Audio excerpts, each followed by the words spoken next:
Hey everyone, and welcome to Comedians on Technology, People and Drugs. I'm your host, Sam Joseph, and today we're very lucky to have comedian Intesar Tofy on the podcast. Hey Tofy, it's really great to have you with us. Thanks so much for sharing your time. Thank you so much for having me in such good taste.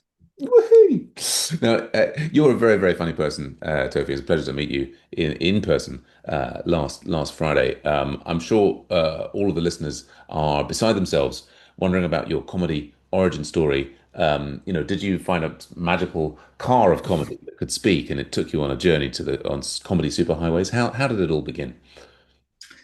Well, it began oddly enough with RuPaul's Drag Race. Ah, Um, yes, on season three, there's a challenge where all the drag queens have to do stand-up. And right. prior to the episode, I thought that stand-up comedians were these like magical, creatures that just have been doing comedy forever and just that's just what they do. You know what I mean? Mm, But mm, but that episode elucidated, it was like, oh, try doing stand up. It's fun. It's a thrill. I'm like, oh, so anyone can do this. It's not just for certain people. I just, it was just so magical and really, a fantasy thing. mm. Um, so then I looked up comedians in Nagoya where I live, and I found this troupe, and I was with them for 5 years. No, well, a bit, give or take maybe 3 years.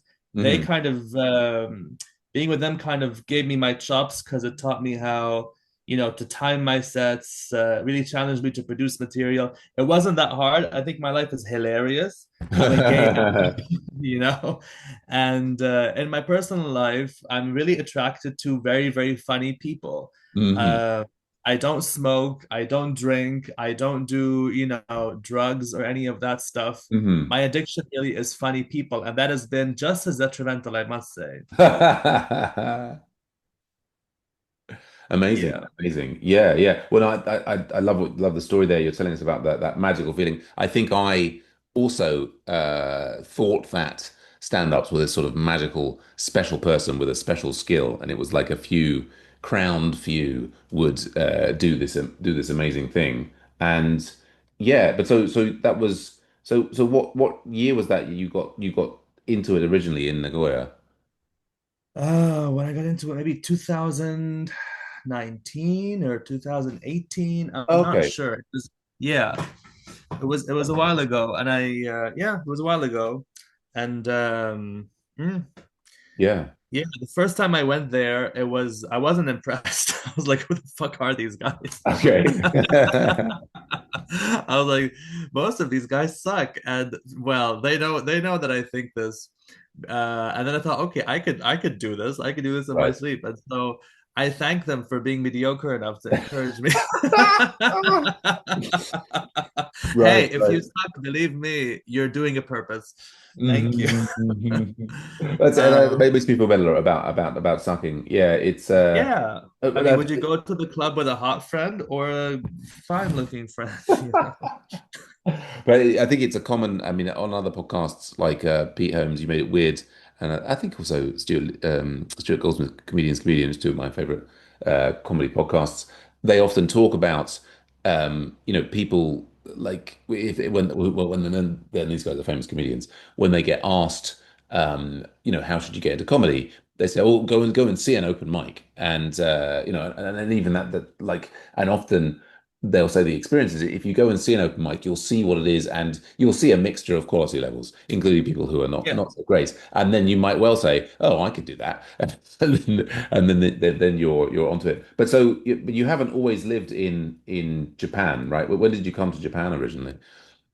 No, thank goodness. I was socialized elsewhere. Otherwise, I'd be, Japanese, and how boring that would be.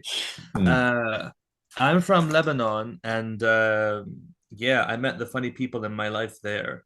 Oh yeah. And I came here on a scholarship in 2016, Oh yeah. and yeah, I've been here ever since 2016, like 9 years going on 10.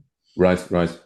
Yeah, yeah. And so I mean, when you say the funny people in Lebanon, is there much of a comedy scene there, or that was just you're talking about sort of like people's personalities? There's a comedy scene now. Mm, There's a company called Awkward with an O, AWKWORD, and mm, they're like featuring, talent in Arabic. And it's very nice. They're inclusive. They had a lesbian there. right. She's since left. They have a gay guy there now who is really funny. But my funny friends are all these like um really funny gay, dropouts and runaways and escorts and trans escorts, and they're really the funny people. They're Okay. so because and they're funny in Arabic. That's what I want to emphasize. Oh, People think of really? Arabic as like language of politics or violence and Islam, and Arabic is quite versatile, quite athletic. You can do so Mm. much with it. It's easy to rhyme in Arabic, and there's so many dialects and so many registers, and Oh, really? yeah, oh my goodness, it hasn't been easy being a gay Arab, but I'm so grateful I know Arabic and how, you know what I mean. So Mm. yeah, Well, that's what you're saying. very very funny stuff. You've got like a beautiful instrument there in terms of the. I mean, and it's a very. I mean, an old language. I mean, much older than presumably English, which is a relatively recent come onto the scene. And like you're saying, there's so many different dialects and so on. Yeah, Arabic has a lot of dialects, and some of them are. You can have like a ton of dialects in the same country. Of course, this is the same in like pretty much all English speaking countries. You have regional Sure. dialects, local dialects, etc. But the funny thing about Arabic is that the way we have our suffixes gives Mm. us a lot more a lot more opportunity to make rhyme. And so when gay Mm. guys want to insult each other, if it doesn't rhyme, it is not a proper insult. Okay. All If it right. rhymes, like the way how like drag queens do reading challenges, you know what Uh-huh. I mean? Our reading must be poetry. It Right. must rhyme. If Mm. it doesn't rhyme, and also no gay Arab is worth his weight unless he can mock you in Egyptian Arabic. I Okay. must emphasize here the two Right. main gay languages. Well, okay, there's three main gay languages, Uh-huh. dialects. The Right. first is Egyptian Arabic, because Uh-huh. in the olden days, Cairo was the Hollywood of the Middle East. Oh, really? All the old starlets and you know what I mean, the divas, they got their start in Cairo, so they had to speak Mhm. Egyptian Arabic. Okay. Egyptian Arabic is this beautiful concoction. It is percussive. It's like Italian Arabic. Ta, ta, ta, ta, ta, ta, ta, ta, ta. It's very like Okay. that. And so it's such a good weapon for when you want to attack or show off. Uh, and so all the divas spoke Arabic. Even today, if a singer wants to make it, Mm. they would sing in Egyptian Arabic because Egypt has 90 million people, and they're Mm. resident mostly with their own dialect. So we have Lebanese singers singing in Egyptian, Algerian singers singing in Egyptian. So Egyptian is really the language that brings us close together. And Uh, also, I want to emphasize something. sure. Egypt was a lot more liberal in the 50s and 60s and the Okay. 70s. You had movies featuring gay men, featuring lesbian Mm. couples, featuring trans people. It Right. was a non-issue. They were like just part of the fabric of society. Right. Right. Uh, Unfortunately, in the 70s, Egypt became a lot more Muslim because Mm. of Israel. This is another contention. This is why, like, I'm so we all have an animosity towards it, is Mm. because Israel caused Egypt to become more conservative. But we can get to that later. But this is, Mm. something proven. So in the 80s, Egypt was kind of shedding off its scandalous past self and becoming much more Conservative. conservative and blah blah Yeah. blah blah. And in that time, Lebanese Arabic took over and became like the feminine gay Arabic. Oh, oh, And really? Okay. so, yes, if you ask any Arab, they'll tell you Lebanese Arabic is the most feminine. Okay. And if by that they mean the classiest, then that is the case. Amazing. Amazing. um, yes, so Lebanese is also popular. We have many popular singers and stuff, and so it's quite recognizable. And the third most important gay language is, of course, Saudi Arabic for hoeing, Okay. Saudi Arabic, you say because for hoeing. for hoeing, yes, you cannot make money unless you can speak with a Saudi dialect. That's just I the way. That's see. just the affairs of the world. Yes. Okay. All Okay. the Wow. you see, I mean, you can know the better you are at the Saudi dialect, the bigger your implants will be. That's just Okay. Okay. This is a real education. So a many things mark of prowess, I did not know. where fluency manifests in the mammary glands in the Arabic language. Yes. Okay. Wow.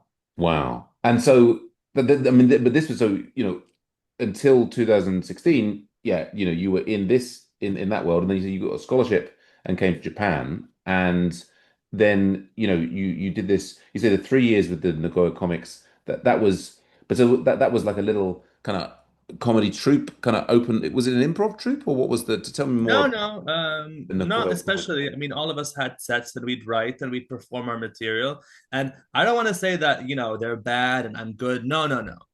Uh, they have their good days. Sure, I'm not sure. here to bash them or anything. It's just they're doing their thing now. I'm doing my own thing now. Okay, right. And So yeah, yeah, but we were all like writers, and we do original material every month, and yeah.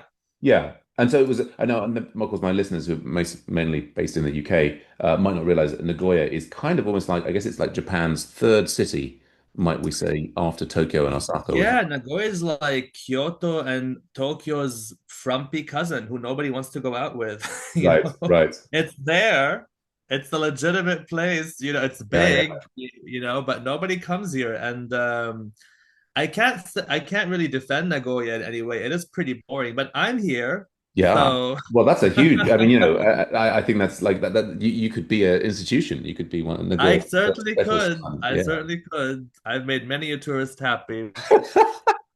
Brilliant, brilliant. And but right, and this kind of group of Nagoya comics, they were, like you say, they're sort of getting together, doing writing, putting on shows monthly, and that was sort of a regular pattern that you were in. And then I guess in like 2021, 22, I mean, and perhaps coinciding with, COVID all changing things, you branched out on your own. And what did that look like?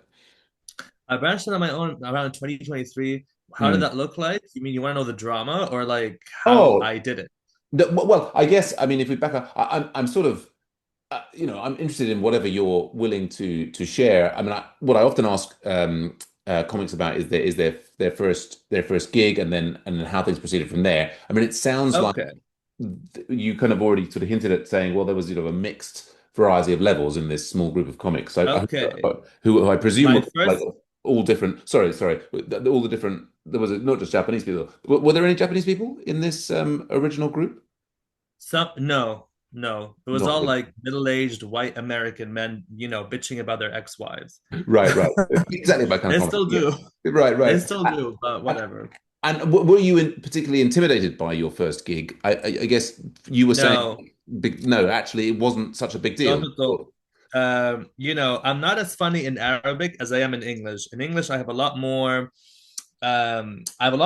capacity to be intellectual and to make people laugh. I have a lot more ammunition to use because I do consume a lot of funny English material. Okay. I watched The Golden Girls. I've watched Monty Python. I've Hmm. watched a lot of comedy growing up. Like I used to just Oh sit yeah. as a 7-year old and watch Paramount, Showtime, the Showtime network, and just watch comedy back to back. Murphy Brown, Golden Girls, and after that Mm. was something else, and that just gave me my kind of introduction into cadence Got you. and um, and like punchlines and how to say vulgar things but in a charming way and how to Mm. allude and things like that. And Saturday Night Live, I absolutely love. I think they're legends for like always, new material every week, new Right, material right, every week. right, right. It's very inspirational stuff. Dave Chappelle was such a huge person to me. Mm. His comedy, Killing Them Softly, was just the first time I saw a comedian being so exalted. I was like, wow, they're really loved. Wow. Yeah, And yeah. I love Chappelle's show as well. I love the Prince sketches on Chappelle's show. I was really impressed by his ability to like imitate other characters, and I can do the same kind of. Mm. Um, so he really showed me like how political comedy can be. It's not just about four women who like sleep around and whatever. It can really be Mm. more socially resonant. Sure. Um, and Drag Race just elevated that to make it like gay, and it's okay to have gay comedy, and gay comedy Hmm. can be really funny and blah, blah, blah. But this is all in English. In Arabic, I Right. never thought Arabic was funny at all. Arabic was always really dull and just structured and rigid, and it was the language of closed-mindedness and Islam and violence and just negativity. Mm. And I Yeah. hated Arabic, and I Right. was gravitating so much towards English, and I wanted to like go live in the UK or stuff like that. But then I in university I was part of this gay rights organization, and I Mm. met these gay people from very difficult backgrounds who Mm. were hilarious. Right. They disarmed me. I would laugh, tears. Ah. uh, they made Arabic, they bent Arabic into this tickle feather, Oh, and wow. it just opened up a whole new world. And to this day, my friends back home are funnier than Dave Chappelle to me. Oh. Uh, to me, because it, when you're a non-native English speaker, English carries a certain political weight. Why Mm. is English so popular? Because of Britain's history, not because it's particularly more beautiful or easier or Mm, whatever. mm, It's mm. because the British went all over the place. And Right. so these days, there's a kind of tinge of not guilt, but there's just the added layer of negative vibes that comes with it. And Mm. so Arabic is just like, you don't have that layer there. You can just really be comfortable. You know what I mean? Yes, to a degree. I mean, I speak English and Japanese, and I perform in Japanese, and I feel much freer in English, although maybe I'm funnier in Japanese. But I mean, your English doesn't sound non-native to me. Your English sounds, Thank you. remarkably fluent. Is that did you do English in school growing up in Lebanon, or I don't know what the. We all learned English at a young age in Lebanon, and my mom was quite hands-on about my education. She'd sit me down Mhm. and we'd read. But most of my English education has been the television and video games. Oh yeah. Um, and watching, yeah, I mean, when I was growing up, that's what I would do: video games and television. And comedy, of course, was on top of that list. Hmm. um, but games like Final Fantasy 12, for example, that has these beautiful voice actors and Mm. words like beyond your ken, or like bestiary, and of course potion and things like that. Just Final Fantasy 12 is a beautiful game. But yeah, that's how I suppose I achieved my fluency. And one Amazing. person who really helped me take it to the next level, you're Yeah. gonna hate this in the UK, but I'm gonna say it: Margaret Thatcher. I Mhm. love Okay. her. I think she's a brilliant speaker. Her register to me is so succulent, and just I can listen to her talk all day. I might not agree with what she says, but I love the way she speaks. I cannot emphasize this enough. Margaret Interesting. Thatcher to me is like the pinnacle of the English language. The Queen does not come close. I Ah, apologize, she doesn't. I love interesting. Thatcherian English so Well, much. I think even her biggest detractors would say that she was very charismatic. I mean, I think that's, part of, her huge influence and how she managed to change the landscape in Mm, political landscape in the UK was because of. yeah. I mean, I'm just watching a history of alternative comedy. I just watched episode 3, which is all about how the left-wing comics went absolutely nuts in the 80s, reacting against Margaret Thatcher. So it's the small synchronicities. Well, I mean, amazing. And so, I mean, you had all of these influences before starting comedy. You did that first comedy thing in Nagoya, and it wasn't like for some people, many people we've talked to on the podcast, just how nervous they were in that first performance. But so. Then you went on, you were doing it regularly with the Nagoya comics. And then in 2023, I mean, I guess there's not so much like comedy, English stand-up comedy going on in Japan. I mean, I think there's been maybe a bit more over the last couple of years. But yeah, I'm wondering what that because you've gone off on your own. Is that now you're performing abroad, or tell us more about what's happening, the latest stuff in Tofy's comedy career? Okay, first to go back to the first gig I ever had, because I didn't talk about that. Mm. The first gig I ever had, I killed it.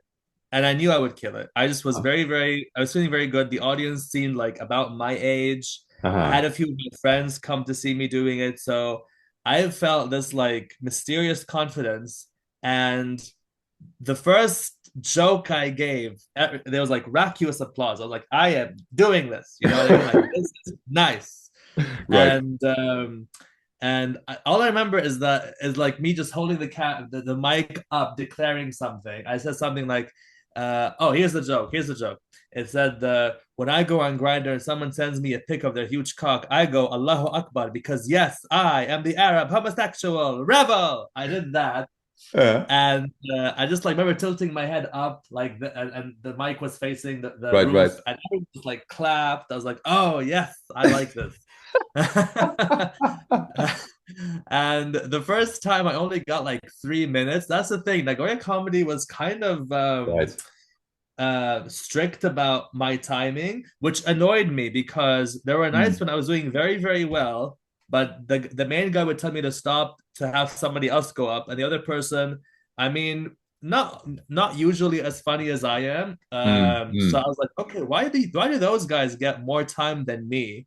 Right. When my friends always would tell me consistently, we're going to see you. The other guys are what we escaped America for. You know what I mean? Like we Right. don't want to see that. No, it's Sure. not that they suck or anything. It's just that, if you're gonna go see a show, would you choose a middle-aged white American bitching about his wife or a gay Arab who's done phone sex and a bunch of other fun things? You know what I Right. mean? It's just Yes. simple, rationality. So then when I broke off from them, Yes. I did my own show called Class and Magic Mm. with a magician named Joe Magic, who I Ah. always hit on. So he used to perform with us Oh in yeah. Nagoya. It'd be us comedians, and then he'd do his magic show. And Yeah. he's such a strapping, handsome gentleman. Okay. He's blonde. He's in his 40s, which is like two ticks off the list. You know what I mean? That's like, mwah. And he would always be in like a suit, like, Uh-huh. ooh, Okay. nice, the executive suite, you know. And I'd always kind of flirt with him and stuff, Mm. and he'd be like, "Oh, that's the first time I feel so validated." I'm like, "You should always be validated, Joe Magic." You know what I mean? And so when I broke off with them, I did my own thing with him. The first night, I was very well received. We had a great show. I Mm. had like a long set of 30 minutes, and he had 30 minutes. We just Right. sandwiched 15, 15, both of us. Uh-huh. Second show was also well received.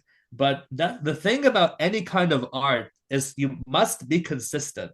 Mm-hmm. If you're not consistent, you're not really gonna get anywhere. You know what I mean? Mm-hmm. You Mm-hmm. can have ideas, you can have talent, but if you don't have a show every so often, then Mm-hmm. nothing will happen for you.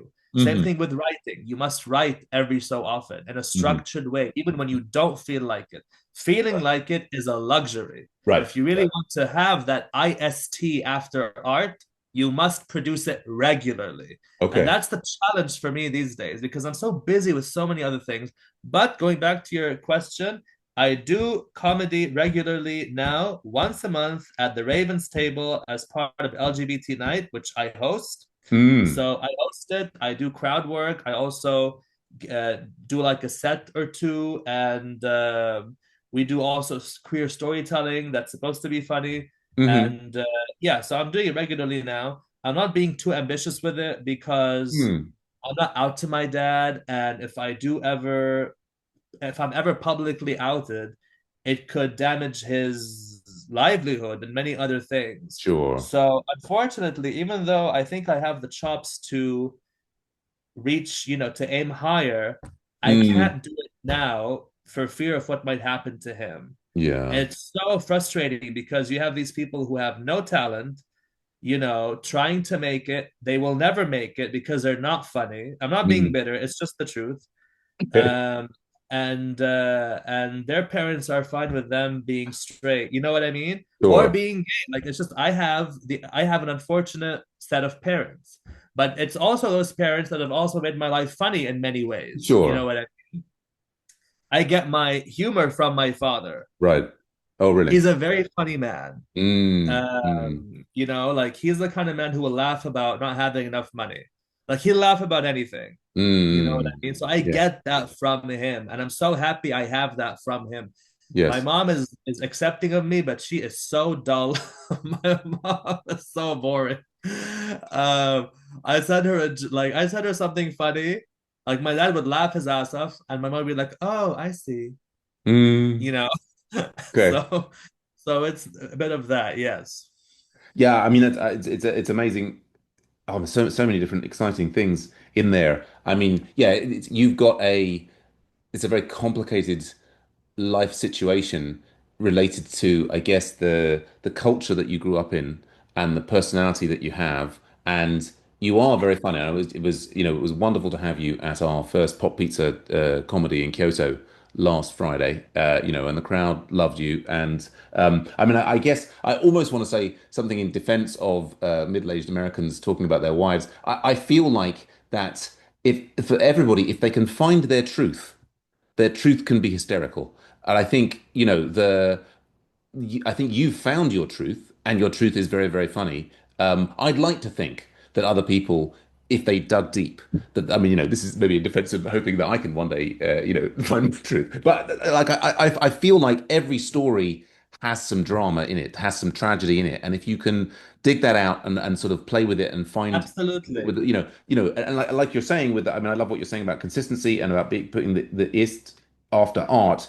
It's the regularity. It's not doing it as a kind of, oh, I'll just sort of try this out. But if you put your heart and soul into it, then you can achieve greatness in the moment, if not in the broader concept. But yes, I can imagine that would be it's very frustrating because I think you could become you've got the raw talent, and you've taken aspects from it and you've played with it, and you've got something that many millions of people could love. But yeah, it's a tricky sort of cultural social situation that you find yourself in.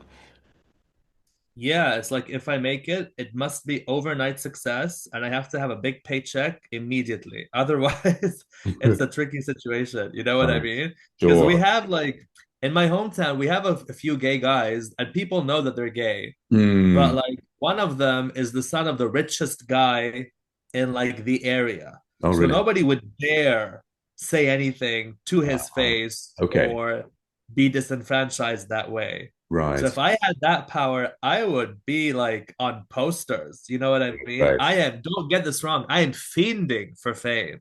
It's just Yeah. I can't do it now. It's Mm. so infuriating. I Mm. can't do it now. But I promised myself at 35, I'll Hmm. start to live for myself. And Okay. if someone tells me, oh, don't do that, I'm going to tell them to fuck off. Uh-huh. Just fuck off because they're going to be between a rock and a hard place. I want to Sure. tell them that I am the rock.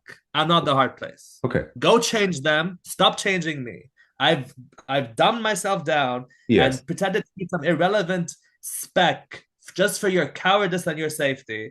I will Mm. not do this to myself anymore. It's an injustice to my capacity. It's an injustice to my potential. It's an injustice to my ambition. And I, unlike you, have places I'd like to be. So Mm. fuck off. And that's it. 35.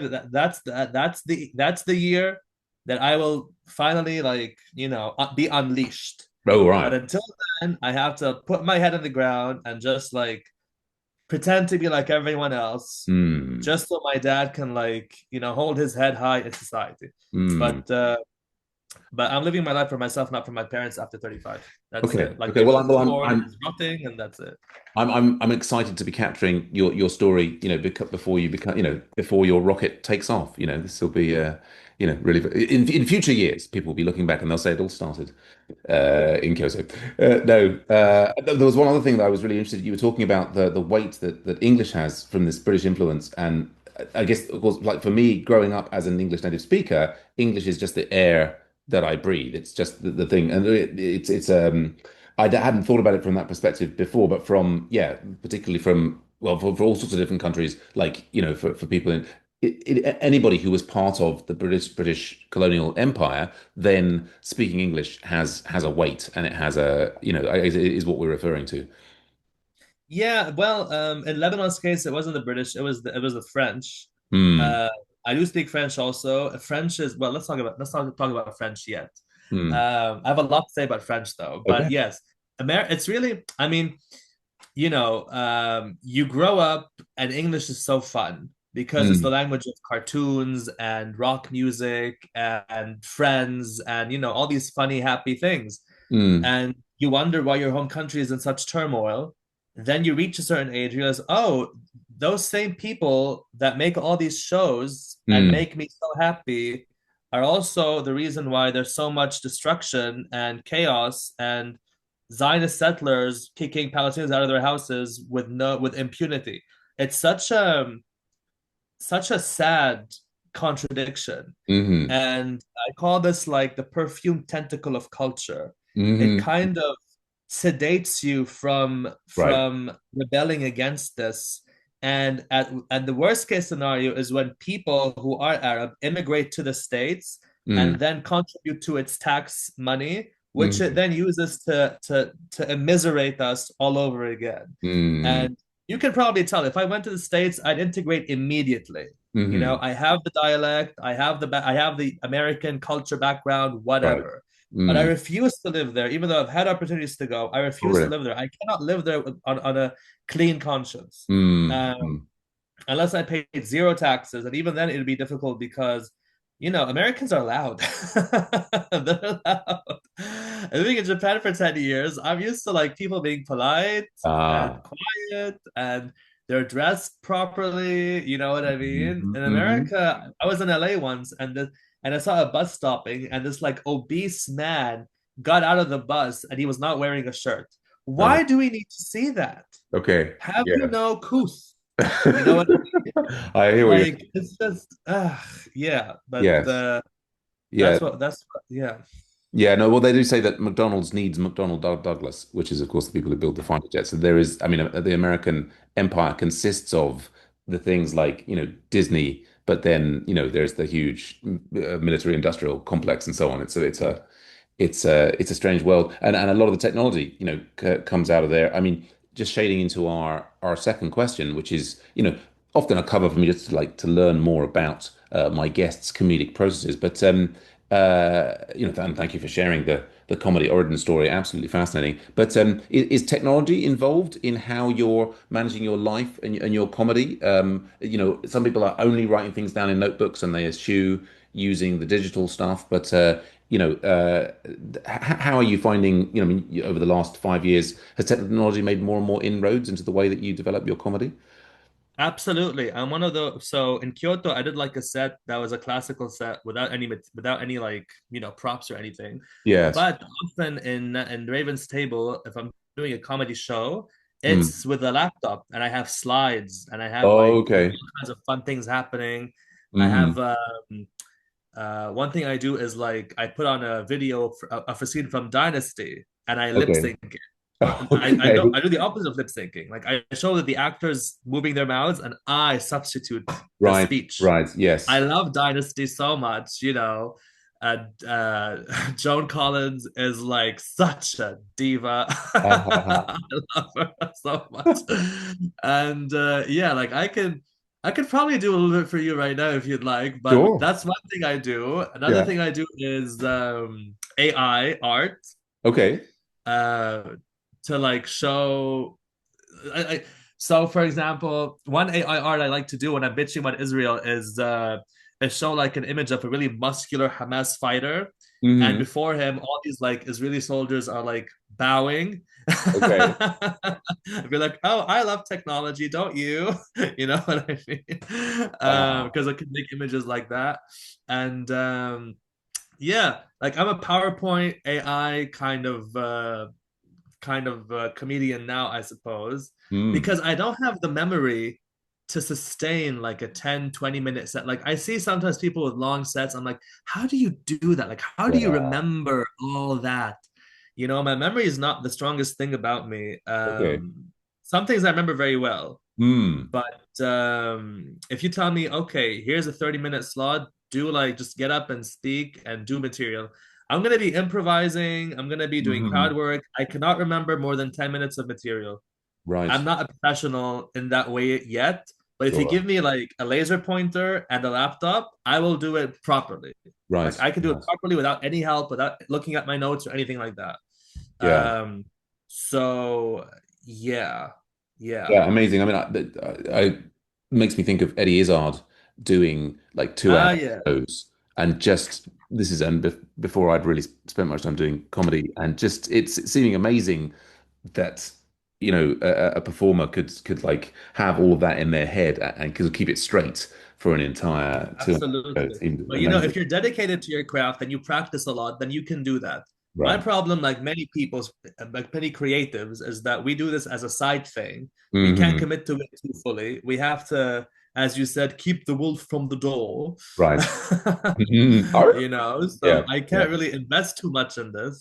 Um, So yeah, but I'm sure anyone, if we really are committed to this and we are given the time and resources, then yes, we can memorize, an hour or 2 hour of Sure. material. It's not impossible. It's just the talent facilitates, but it's not the determining factor. Right, right. But There's lots of untalented comedians out there doing well, but they just are more consistent and more dedicated. sure, sure. And it sounds like you fully embraced technology. Like I think, many artists are suspicious of AI, but it sounds like you've embraced that. And like you say, the laptops with slides. I mean, I myself, I've performed on stage with AI, advanced voice audio, and so on. In terms of actually coming up with the jokes themselves, Mm. are like I mean, many people are taking notes in their phone, what have you.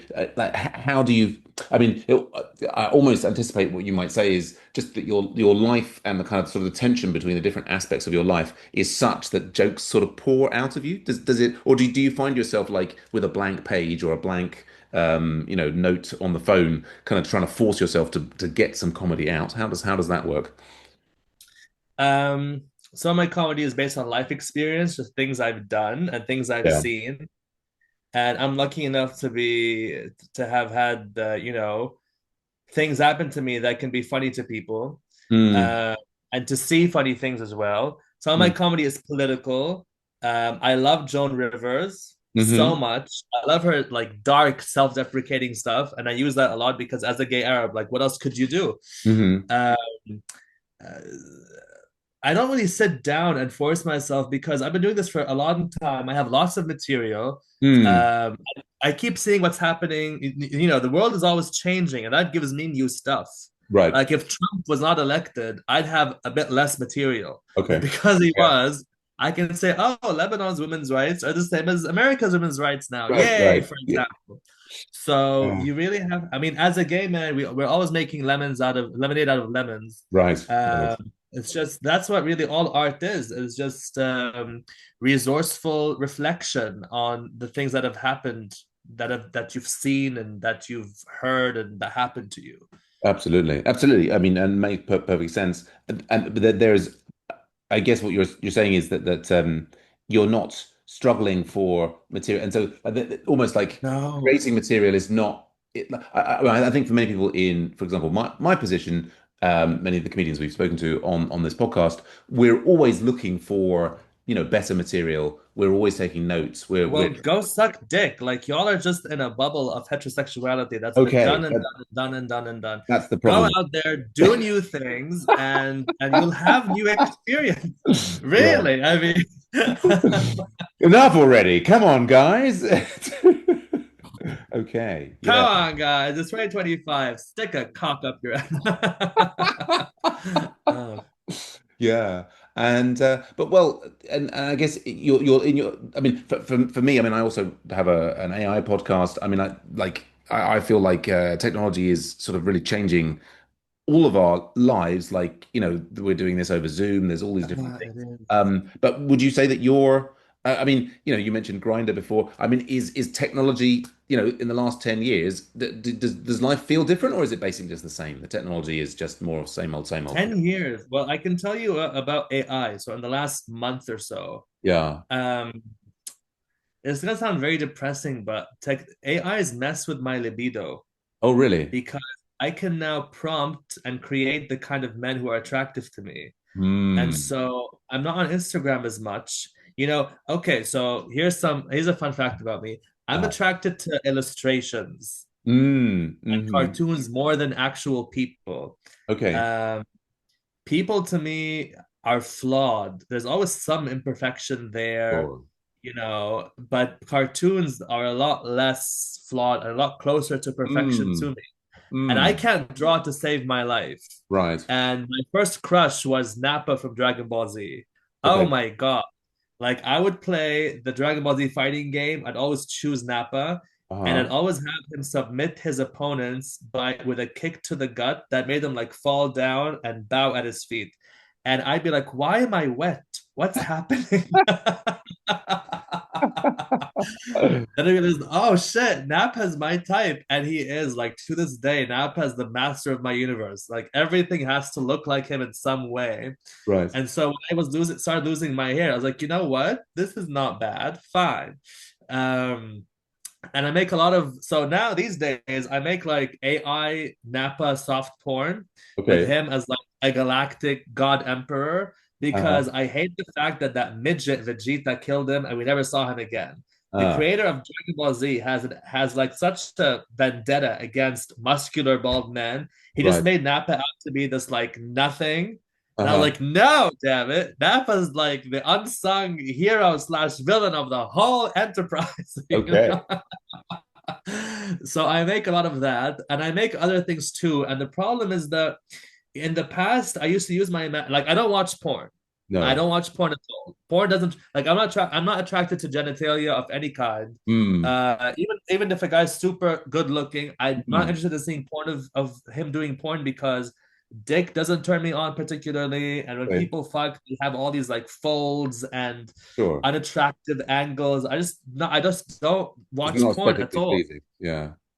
And but I do like making images of people, Mm. and it's not an addiction per se, but it's so easy to use AI to do this now Right. that I've had cases where I'm getting intimate with someone, he's not my type. I whip out my phone and start generating images just to stay turned on in the moment. Oh, wow. So I don't know if that's a good thing or a bad thing. It Mm. feels wrong because it's kind of an easy escape.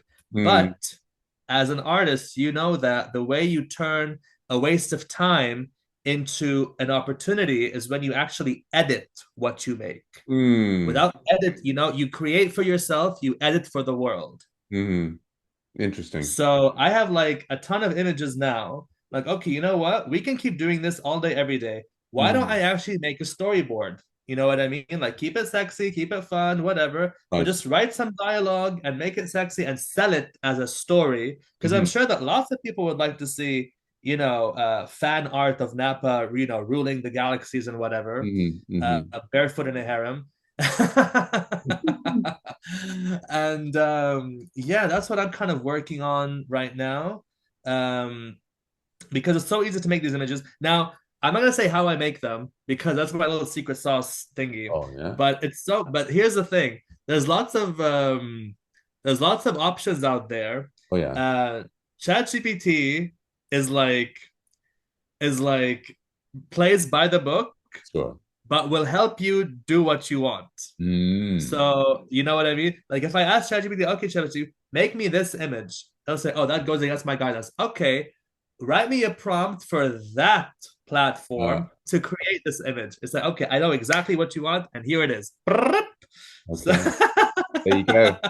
Secret, so secret that's it. code. And the other website I use, I'm not gonna say its name, but it's also like, oh, this goes against my guidelines. I'm like, okay, let's tweak it a little bit. It's basically like practicing law. You have to phrase what you want in a certain way as to make it safe. And Mm-hmm. if someone, so one thing, I don't like race play at all, but just I like some diversity in what I'm seeing. So like, okay, this guy's from this ethnicity, this guy's from that ethnicity, put them in this position. Oh, I can't do that because it shows racial tension. No, no, do you want it to be white then? That's racist. Oh, Uh-huh. yes, you're right. Okay, I will generate the image now for diversity. Okay. You know, I'm so good at persuasion that Right. I'm able to get what I want from these like seemingly rigid, oh, we don't do it. Like, I fucking hate content restrictions on AI generated content. Like, Mm. fuck you, man. Like, get the fuck out of my bedroom. I can't even generate, hot boys, financially dominating, chubbier people. Fuck off. Terrible. Interesting, But interesting times. Yeah, well, the AI yeah. is remarkable, and I mean, I found myself like there are little kind of like wormholes on Facebook. Like there are as I mean, I'm terribly old and boring and heterosexual, but there's like these whole legions of hot women that are sort of generated and just sort of like jiggling themselves about. It's just of like various nationalities and with backgrounds and this, that, and the other. And yeah, I mean, I wonder if this is part of the way that eventually the AI will take over and control us. It'll just be able to show us, well, AI, don't take my job. And it's going to show, the AI is going to appear as this most voluptuous robot in just exactly the right way to sort of sexually stimulate you. And then you'll say, no, no, take my job. It's fine. Well, the thing is, this is all made by nerds who don't know anything about fetishes. Right. So I was trying to make an image of like, so I'm into feet, right? So I make images of this like jock in sweatpants and bare feet.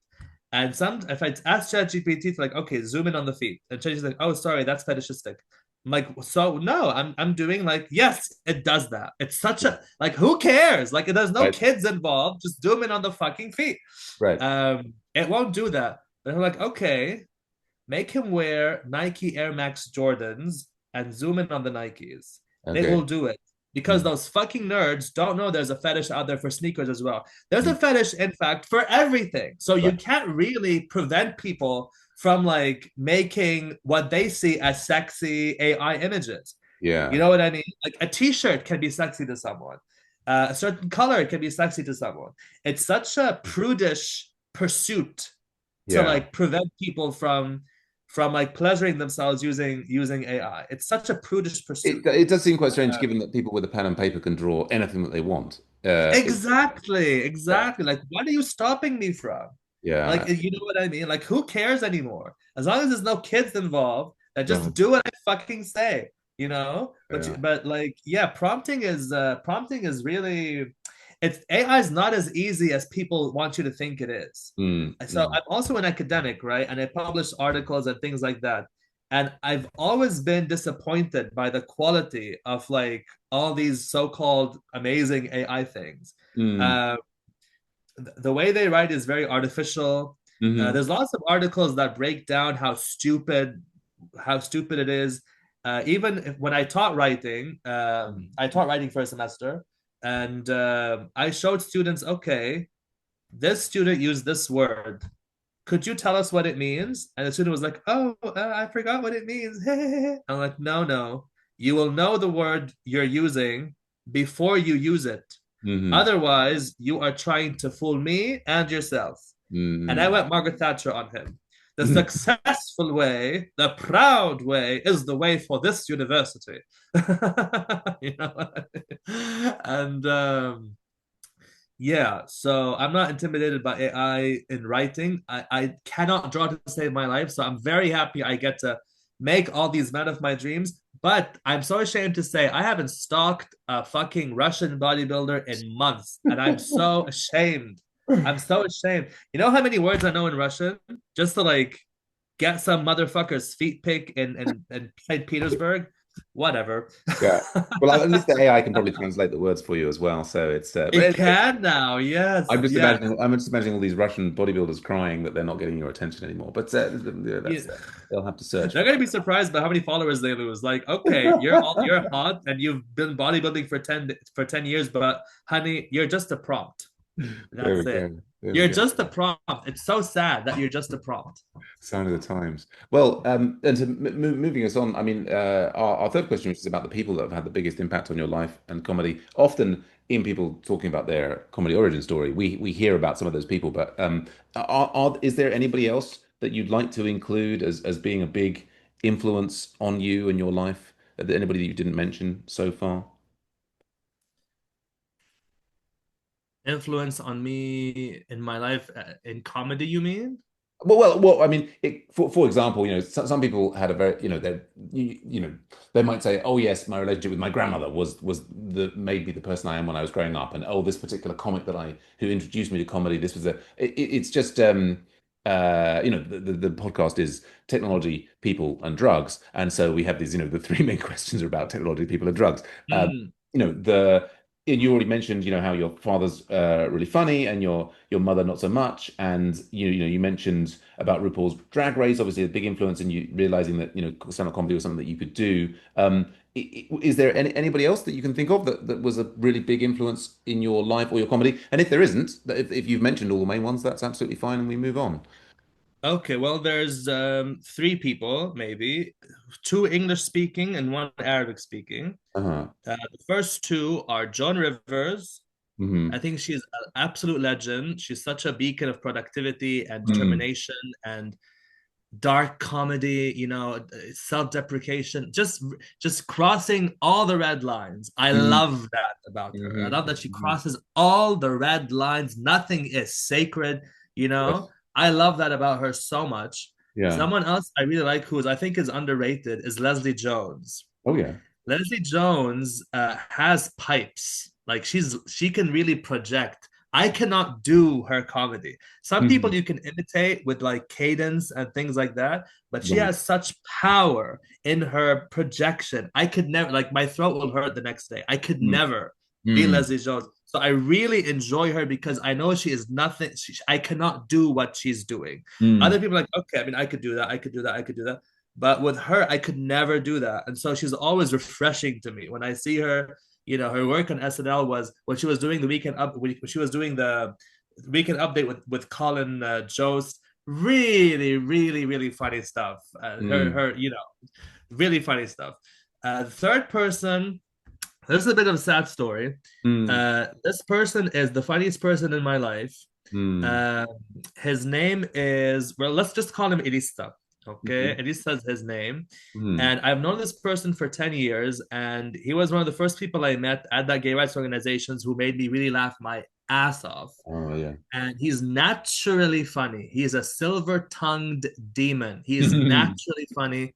His voice to me prepares me to laugh. That's how conditioned I am to laugh when I'm with him.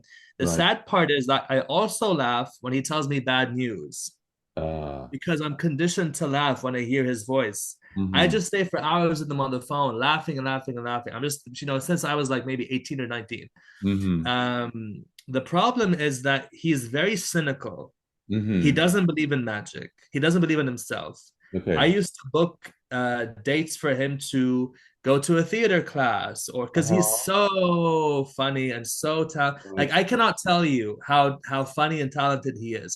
But every time I do that, he's like, "Oh, Tofy's living in La La Land. He thinks I'm going to be something. Haha, it's so funny." Uh, He's so like it makes me cry how talented he is and how he vehemently refuses to even try to pursue it. Interesting. He works now as some customer service agent in some Mm. stupid company that you've never heard of and never will, making 3 digits a month. Mhm. Um, and his situation is a lot like mine. Like he's gay, his parents know it. They don't want him to also be out there. And but Mm. unlike me, he respects his parents. So he's obeying them. So really, Mm. they're the problem because they know, as I do, that if he were to ever go on TV or even on a radio show, Mm. people would love to have more. People would love because even today, he's invited places and he goes for free just so people can sit and listen to him speak. He's like Right. a natural, funny storyteller. Uh, His cadences are hilarious. The way he delivers is just excellent. I'm a PhD and he fascinates me. Like right. he's such a genius Mm. in his own way, Right. Right. but he'll never ever make it Wow. because he's just in a different headspace and a different. It really, I mean, I once cried because of this. Mm. Um, so he's, I mean, if you like, he's just the funniest person in the world to me. Sure. We're not friends anymore Mm. because of many different things, Mm. but he will always be the funniest person in my life. I can tell you a story about how funny he is. Mm. Okay, you Sure. ready? Okay. Yeah. So one day we were he's driving, okay? One day we're in the car driving and dancing, listening to like slutty Arabic music, which is the best. Mm. Uh, and these homophobic people start chasing us on their motorbikes, like yelling at us and chasing us. We're like, oh, what do we do? What do we do? So we stop at a red light, Yeah. and the boys get out of their motorcycles to come and like harass us. They like bang on the window. Elisa takes out the house keys, lowers the window, and he says, "Here, my sister's home alone. Just don't hurt me."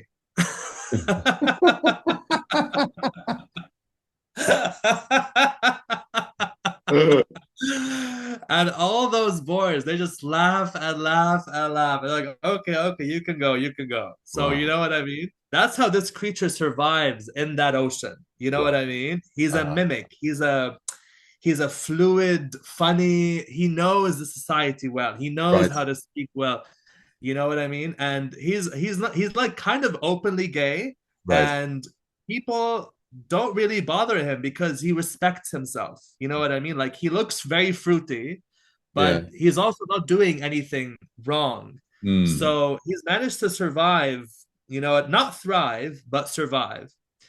And he used to be like a transvestite escort with so many funny stories about men being drunk and him having to go to a client's house but not shaving his arms, so he's like hiding his arms the whole night. And he speaks French, so there's like a little bit of like French in his whole thing. Right. Right. And English is hard to him, like he once had an English test and blah blah blah. And I don't know, we were arguing once. He's like, Tofy, stop stereotyping me. I'm like, what do you mean stereotyping? He's like, I don't know, I saw it in our test. And I put stereotyping is listening to music while working on the computer. Yeah, like he doesn't like English. He speaks French, but he's so funny. Yeah, Yeah, it's just really amazing. sad. Hmm. Yeah, well, that's an amazing story. And well, you know, maybe he'll listen to this podcast and he'll have a change of heart, maybe one day. Who knows? Maybe. But what amazing, and going on to our final question, you already mentioned you don't do drugs, although I assume that you're reading into it as in illegal drugs. So, like drugs, the word, of course, in America they have drug stores. Like aspirin is a drug, anti-ADHD medication is a drug. Oh, here we go with this ESL. Yes. Yeah, Okay. yeah. I mean, so there's I guess that part of well really this is a question about one's perception of reality. I mean we all see the world in different ways, and I think different people they medicate themselves with caffeine or alcohol or substances or Mm, what have you, but maybe even those, even the sort of like so the blessed by governments drugs that we're allowed to pay money for and nobody makes a big deal out of it until you crash your car into something. Has that been a part of your life at all, or you've always just been on the straight and narrow as regards substances? lucky for me, laughter has the effect that I assume people chase drugs for. Right. So Elisa was my drug. Mm, mm, And Elise has been detrimental in that regard because I'm addicted to him. So mm. much so that if he insults me in public, I have to bite my tongue because I know that if I insult him back, I'm going to lose my source of laughter. Right. And when we do have rough patches and we're not speaking, I find myself buying wine from the store. I'm like, Mm, no, which is better for you, laughing or drinking wine? I'd rather laugh. It just mm. feels healthier. Sure. But Elisa's the type of person who, like, he'll make fun of you in public, but if you ever so much as make fun of him, he will make such a fuss about it. And it's so unfair. It's so unfair. And I'm paying for everything. Remember this, like, I'm paying Okay. for it, and he's insulting me. Instead of thanking me and being humble, he gets more like prideful and puts Mm, me down to emphasize that he doesn't need me. And I have to like just take it and just and then he makes me laugh and I just like get my fix and I laugh mm, and laugh and laugh and laugh and laugh and laugh. But then the next day my friends tell me, oh, Elisa made a like mop the floor with you. I'm like, yeah, but he's funny. You know what I mean? So mm, at mm, some point I met other people who are also funny, not as funny as him, but I mm, realized that he's replaceable. Like I don't need him as much as I thought I did. Because I mhm, tell people, Elisa is my drug. I'm addicted to Elisa. I have to see Elisa whenever I go to Lebanon. There's a mm, budget I have to see him. Like I know that if I'm gonna be with Elisa, I'm spending $100 a night. I'm filling up his car with gas. I'm taking him out to eat. We're getting drinks. If I ever refuse to buy him anything, it'll just like disrupt the mood, mhm, and he'll remember his poverty, and he'll remember that I'm being benevolent, and he'll just mm, get really, really. He just shuts down. I'm like, shit, I mm, should have had more money. So I mhm. blame myself in the end when in fact he's just like a shitty friend. Uh-huh. Um, so beyond that, I've had many friends who've succumbed to drugs, and so I don't at all recommend it, and I don't at all like how glamorous it is in the West to take drugs. God damn it. Conduct yourself with respect and dignity. You don't need that. Put it down. Watch something to make you laugh. Go exercise. Straighten up your back. It's not cool to be like a drug consuming peasant. It's not cool at all. I've had people succumb to meth, people who are brilliant, Mm, mm, reduced to homelessness. So I hmm really feel very strongly about this. hmm I really hate all kinds of drugs. I don't care if it's weed, like it's glamorous and like whatever, some circles to smoke weed. It's like, oh yeah, I do weed. Hey, hey, hey. No, it's peasantry. It's absolute peasantry. You don't need it. It's not essential. Does it make you feel good? Well, sugar makes you feel good. Will you just keep eating cake your whole life? Not everything that makes you feel good mm. is good for your body. So just grow up, do something else with that time and money. Respect your body, respect society, respect yourself, and follow me on Facebook. Yeah. I mean, I think I wish you could be more forthright. It's so difficult to understand where you're coming from, what you're trying to say, but somehow That's the Thatcher influence, by the way. people That's the reading Thatcher influence. people reading between the lines might somehow get a sense. Oh, But absolutely. it's a difficult. It's like a Rubik's cube. Somehow they'll work out what it is you're trying to say. No, They'll I work mean, it yeah, out. Yeah. yeah, no, and well, personally, I mean, in the last 3 years, I've given up alcohol and caffeine, yeah, pretty much replaced anything that I ever put in my body with. Oh no, I have tea and coffee. Come now. Okay, Tea and coffee is fine. I'm okay, talking about okay, like recreational smoky drugs. I don't like okay. This is interesting. Yeah, yeah. So like caffeine approved by the state, you're absolutely fine. But if it's those illegal we things, invented coffee. I'd be a traitor not to drink it. no, and I still drink tea. For me, tea doesn't seem to, at least to my impression, have any particular effect on me. But I think drinking this like the espresso based coffee, I would find myself drinking more and more of it and getting to a point where I just like had to have, I drink decaf coffee now because I like the taste of it. But yeah, I mean, I've got a very addictive personality and sort of, things, can get out of control. So I think it's, Right. I see. Yeah, I'm like that as well. yeah. Absolutely. Yeah. Yeah, yeah, yeah, yeah. And well, I was just thinking about this amazing story about Arista, and I was just thinking it's a bit like you're living in a one-sided roast battle when you're with him, maybe. With Elisa? Yeah, you were talking about how he would like wipe the floor with you, kind of thing. It's like well, I was trying to like do because the roast battles that people do, Yes. comedy things, and it's the Yeah, way yeah. describing it sounded a bit like a one-sided roast battle where he was roasting you and not. Kind of. I mean, it's not always like that. He roasts other people too, Yeah, and okay. he roasts himself too. But like, if it's at my expense, usually if it's anybody else, I retaliate. Right, But if right. it's with him, first of all, his Arabic is way better than mine. Mm, His Arabic is mm, a lot more fit than mine, so I don't hmm really have the muscle to catch up with him. If it's in English, I'll run so fast around him, I'll break open portals through time. But if mm. it's in Arabic, it's not really. I don't have the finesse for it. Like I learned from him almost in Arabic. Yeah, yeah, His yeah. Arabic is a lot more advanced than mine. Because he watches a lot more Arabic stuff, whereas I'm here learning Japanese and I speak Sure. English and I learn French and blah blah. Yeah, So it's just again a question of dedication and how much sure. you're into your craft. Absolutely. Um, Absolutely. but let me just tell you something you might not know. Mm. I'm a drummer, and I was also in a drum circle. So I drummed for a punk band called Detox, whose music you can find on YouTube. Oh, cool. And I also drummed with a troupe called the Walkabout Drum Circle. And both of them were very like, drug friendly spaces. Uh-huh. And they passed joints around.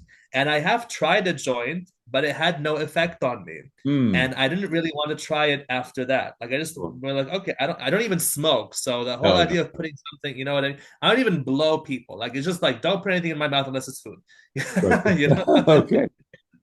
So so yeah, but gay chemsex is such a big problem these days. Mm, mm, It's true in so many people's lives that I know. So mm. I'm really, really averse to it. People want to legalize these things. I don't. I don't. I think some people don't know what's good for them. I know that sounds communist or whatever, but the opposite of that is America, where you have like guns in everyone's pockets and mass shootings every day. No, there are limits to what people should and should not be able to do. And we have to be sober about this and not just chase these ideas of free will and absolute Mm. freedom. Like we're just, invincible, detached people in Yeah. a space. But well, I mean, I guess the question there, from my mind, is about what, what would like does making things illegal actually reduce the number of people doing them? And that's what's not. If the punishment is severe enough, it shall. Yeah, I don't know. Like, but it's you've got like with it seems to me that like I think we would all agree we don't want everybody doing heroin, but is the way to minimize the number of people doing heroin to make heroin illegal? I'm not sure that's Well, that's for the experts to figure out. But look at Singapore. If Singapore, if you're so dealers, I think are a lot worse than the actual consumer. The right. actual consumer is stressed. They need a release. They work 9 to 5. They have problems in their lives. They need some way to release. I Hmm. understand that we all do. But if you deal the drugs, I Mm. think that should be one of the seven deadly sins. You know what I mean? Mm. You're poisoning society when you do that. And it But might sound prudish or old fashioned. I no, no, don't no. I care. mean, I think it's a reasonable point of view. I mean, it's just I was very influenced by there was a television program in the 80s documentary about how alcohol does more harm than heroin. It's Mm, if you add up the cost to the economy, the number of people dying and all of these things, wow. and so I think, to me, we have this situation where there are some substances, for whatever it have been grandfathered in, that are making governments and other, people lots of money, and that it just seems to me that um, the setup that we have with as regards to different substances is it's not based on necessarily a rational policy of what will lead to the smallest number of people doing these things. It's all based on historical accident. Oh, this particular chemical is legal and this particular chemical is not. Anyway, like I say, like it's not. Well, you know what alcohol means, right? Alcohol is an Arabic word. Mm, Alcohol is like originally algorithm. alcohol, and it Yeah. means the darknesses, There you go. Well, that would make sense. plural. The darknesses, not Okay. just, yeah. So, yep, there we go. Yeah. Well, I think it was Um, the but Egyptians, to your wasn't it? point on the heroin alcohol thing, do a Yeah. lot Go more on. people? I mean, that assumes that there's equal numbers of consumers for both, Well, but it well, could be. I mean, yeah, I mean, I could be right. It could be the case that if you legalized heroin, suddenly everybody would start doing it, and suddenly it would be. But that's the thing is, I don't know that it's making things legal or illegal that I think it's difficult when you're criminalizing the people who have a effectively what is a medical problem. And I think if it wasn't illegal, I think if all of these drugs weren't illegal, then I think managing the problems would be easier. But well, we're not going to resolve that. Yeah, But well, that's what you have rehab for. I mean, right, just go to rehab, I yeah, guess. yeah. There's I mean, on your point for a documentary. There's a British documentary called "Whatever Happened to the Gender Benders," and it follows the way Boy George and all the new romantics Oh yeah. rose to fame in the early '80s. And Mm, one key figure in this is Steve Strange, who passed away a few years ago. He was like the not the pioneer, but he really facilitated the movement of new romantics that brought things like Duran Duran and Spandau mm, Ballet, mm, and mm, he was lead singer of Visage, and he developed a drug addiction, and he mm. just spiraled out of control. And he Right. said in the interview, it wasn't the cocaine that did this to me; it was the heroin. And so Mm, for me, that's frightening. Like that has hurt the gay community. And these days, it's meth, crystal meth, particularly, that wreaks right. havoc on gay people. So, I'm quite averse to it. And yeah, I Yeah, no, no. stand Well, by I my. mean, I think I'm, equally averse to these substances that, cause such harm. I guess that what I fear is that by making these illegal, we put it in the hands of a criminal underclass who are then busy kind of pushing it and trying to make money. It just, do you know what I'm saying? That's what capital punishment is for, I think. I mean, it's Okay. not a forgivable sin to me. Okay. Just do something else. Don't deal drugs. It's not glamorous. It's not Mm. forgivable. I'm very like Yeah. I'm very brutal about this. It's just again, the listeners are going to find it so hard to work out what you really mean.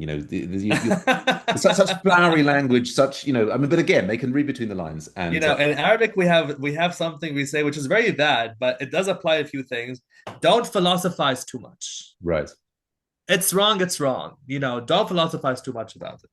That's it. You may think, oh, that's why we're Hmm. so backwards or whatever. But if it's illegal and if it's harmful and causes addiction, which ruins people's lives, then it should be illegal to circulate. Right. How illegal? As illegal as it needs to be to like cut it before it spreads. Yeah. So that seems to be a strong And argument for why alcohol should be illegal. I mean, drinking is fine. Umeshu is fine. Drinking is fine. Mm, It's alcoholism that's the problem. But some drugs are more addictive than others. Don't you agree? mm. Wouldn't you think I, so? Anyway, I would agree, but yeah, we can. I guess for me as a scientist, I'm keen to understand if we want to achieve a certain outcome, right? mm, Without making any assumptions, how can we achieve that outcome? So I think if the desire if the hope is that fewer people will ruin their lives with substances of any kind, whether they're legal or illegal, I think we should be willing to ask the question, what is the mechanism? What's the framework whereby, like you say, you were saying, like focus on the dealers as opposed to the individuals. Absolutely. But I think that it should be a open, like when I get into conversations with people, they're kind of a bit like, there's the assumption that making things illegal stops people from doing them. I mean, this is the thing. These things are illegal, but they're still done and they're still causing great harm. So I think that raises the question of. But anyway, I think we should move ourselves on to the final question, which is what does it all mean? This life, this universe, this everything this we're experiencing. You're experiencing in Nagoya at the moment. I'm in Kyoto. There's all sorts of strange things going on. It's a strange and crazy mixed up world. How do you make sense of it? What does it all mean, Tofi? I don't think about these big questions. I think it's a luxury to think about big questions when you have problems in front of you. I think it's a, sorry to say this, I think it's a particularly heterosexual thing to think about the bigger picture when you have like problems in front of you and around you, and you have to lie about who you are, and you have to convince people that you're equal, and you have to live in a country that doesn't recognize your sexuality as valid.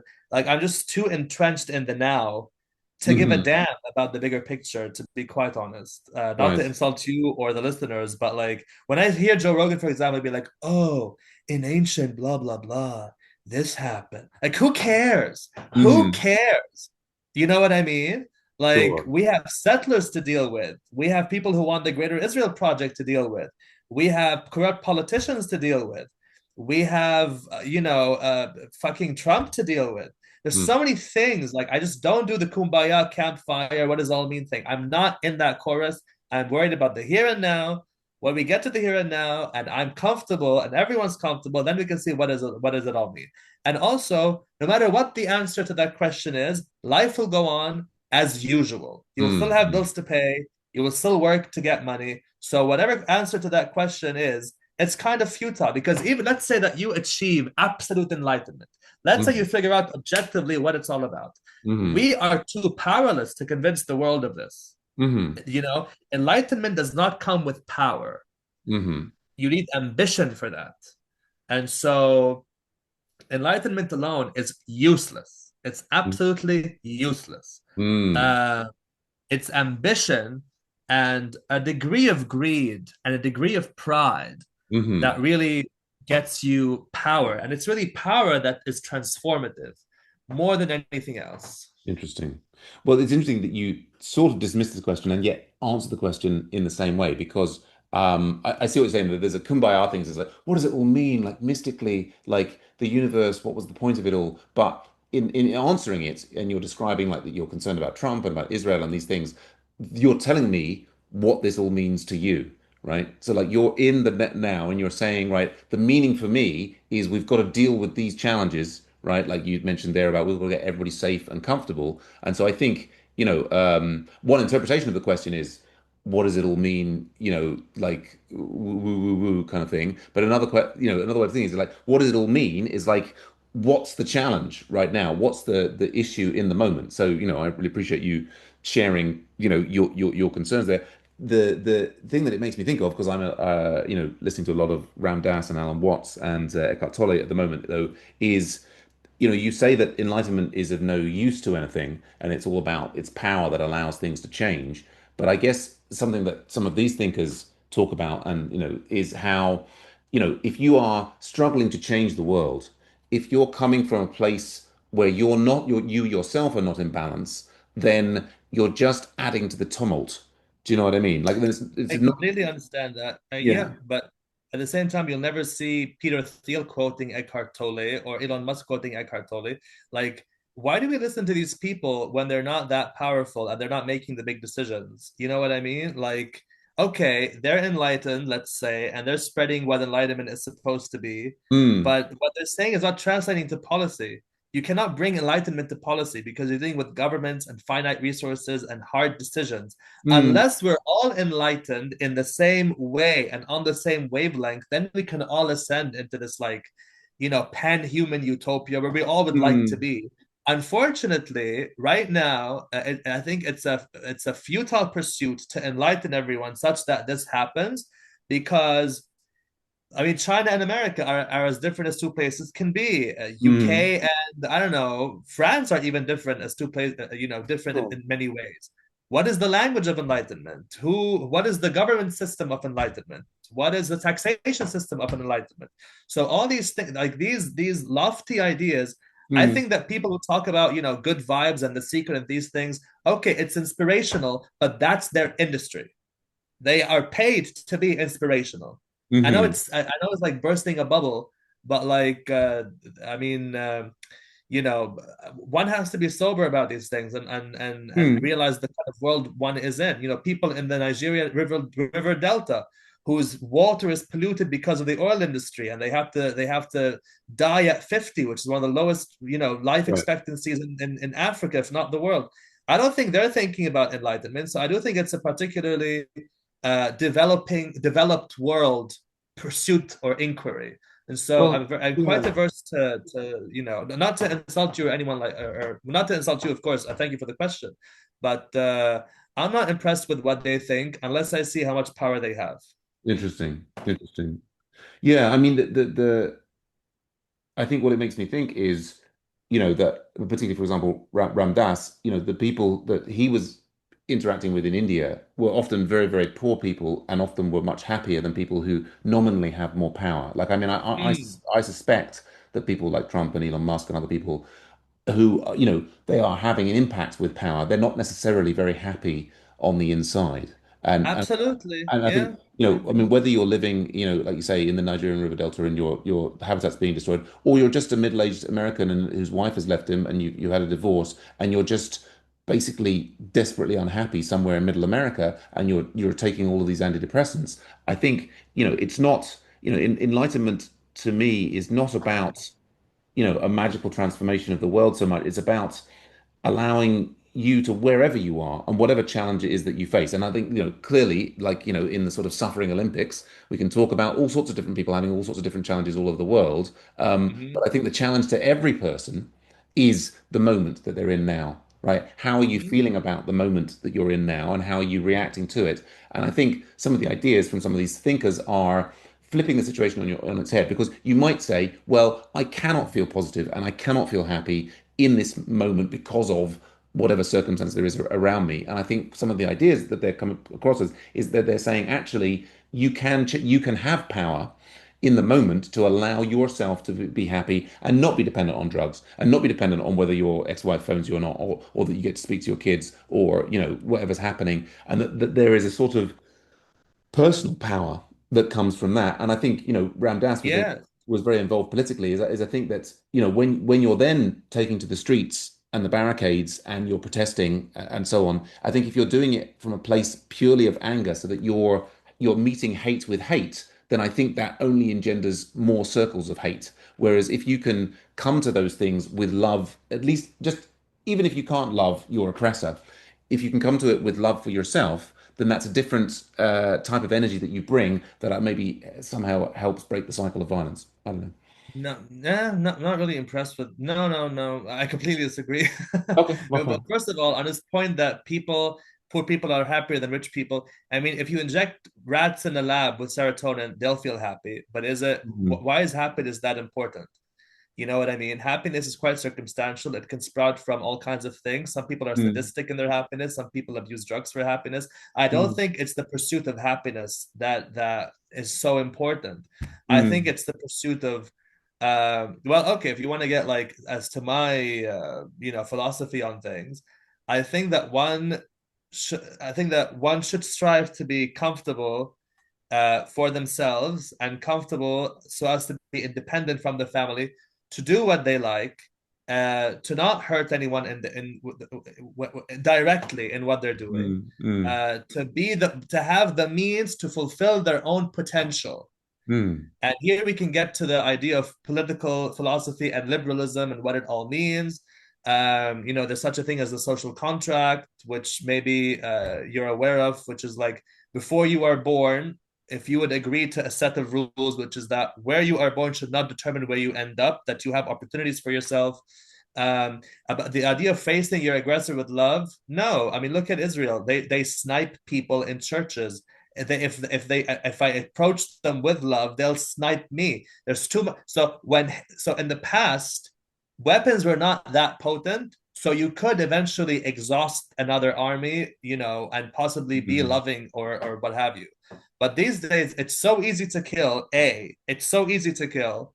Two, um, our attention span, I think, is becoming too short because of technology. Um, I think that if World War III were to happen now, there would not be a transformative effect in the world as was after World War II mm, when the Declaration of Human Rights happened, mm, the UN Charter happened. I think people now are just scrolling on Instagram mm, from like dopamine burst to dopamine burst. So it's a very dangerous place we find ourselves in. So I don't think in the context of this dangerous place we can afford to preach love, which is, I think, love is a form of how can I put this lightly? It just seems like an inaction. It seems like an inaction. She's like, okay, I give you a flower, don't shoot me.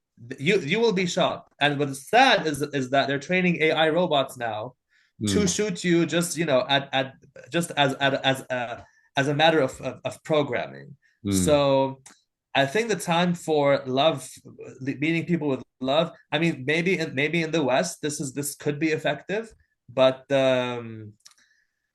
I think you should strive to be powerful and have principles in your power, not be ruthless or tyrannical mm, or malicious or hurtful or whatever. But once you reach power, then you can make the world a better place. But you shouldn't mm, start off too idealistic.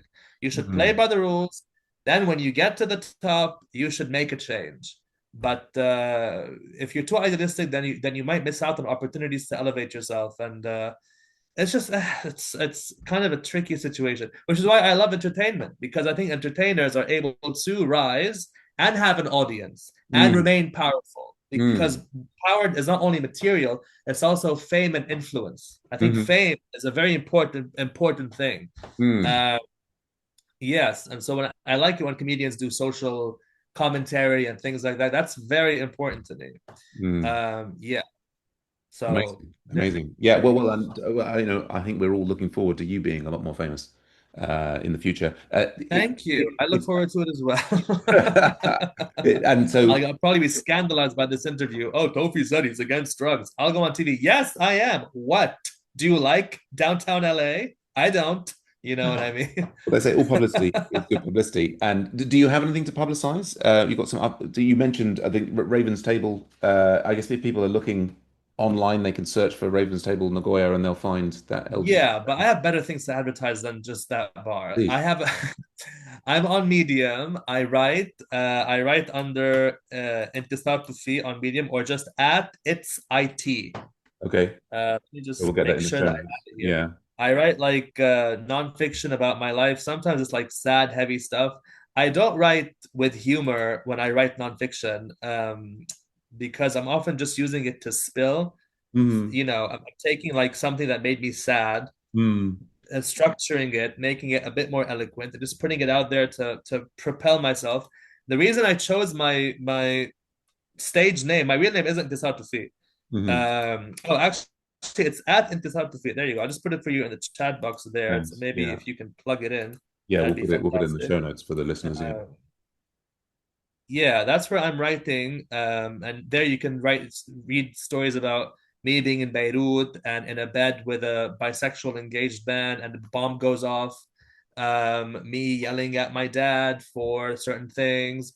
my homophobic grandfather dying and Mm. how, our relationship was because he kicked me out of the house, but then he had dementia, so he was very loving. Uh, so a lot of things there. I'm a writer. I think all comedians are writers at heart, unless they're like the improv kind who just like drink and bitch.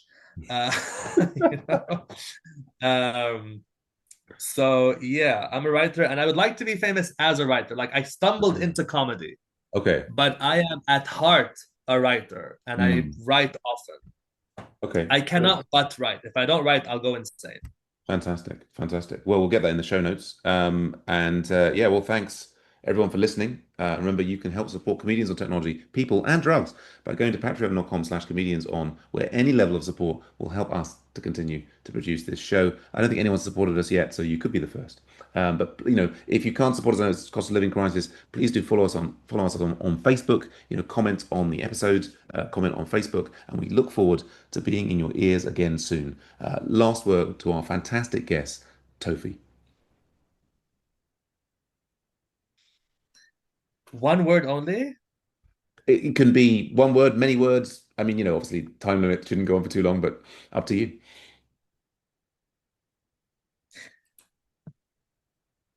Transsexual escort.